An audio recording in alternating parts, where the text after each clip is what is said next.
Daredevil est aveugle, mais sais-tu qu'il lui est arrivé plusieurs fois de retrouver la vue dans les comics et que généralement ça s'est même très mal passé. Ça sent bon cette histoire. Allez, top 5 des moments où Matt Murdock a pu voir son propre reflet totalement fou, et oublie pas de t'abonner. Premier moment iconique dans Secret Wars 2, le Beyonder, un mec avec des pouvoirs genre je fais ce que je veux quand je veux, C'est moi qui va toujours décider ici. redonne la vue à Matt. Et là Matt il est choqué, il voit enfin Gloriana, sa copine. Bonjour princesse, t'as bien dormi?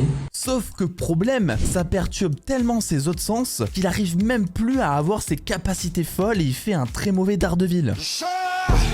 Résultat, il demande au Beyonder de faire marche arrière et de lui enlever la vue. C'est pas parce qu'on est non-voyant qu'on n'est pas forcément indépendant. L'amour rend aveugle n'aura jamais trouvé meilleure signification qu'ici. Ensuite, dans un vieux numéro de Daredevil, Matt Murdock échange son corps avec Dr Doom. Ah oui, on était à deux doigts d'avoir Charlie Cox à la place de Robert Downey Jr. dans le reveal de Secret Wars. Il se retrouve donc avec des yeux fonctionnels, mais dans un corps de méchant. J'ai vraiment senti dans mon corps les changements. Et ça lui va absolument pas. Il a plus son corps de la bogossitude, et en plus, il voit, ce qui fait qu'il fait que trébucher partout. T'imagines toi un Doom qui trébuche partout?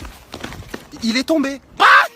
Aura moins 1000 direct. Et il y a aussi la fameuse période des What If, des comics qui explorent d'autres univers alternatifs. L'un d'eux étant, et si Daredevil n'avait jamais été aveugle justement, et spoiler alert, il reste avocat, mais il ne devient jamais Daredevil. C'est giga nul. On dit souvent que le costume fait pas le héros, mais pour Daredevil, sa cécité fait bel et bien Daredevil. C'est logique. Bref, Daredevil a peut-être retrouvé la vue plusieurs fois, mais à chaque fois, il choisit d'éteindre la lumière. Parce que pour lui, la vision, c'est pas dans les yeux, c'est dans le cœur et dans les oreilles. Et ça, Gilbert Montagnier l'a très bien compris.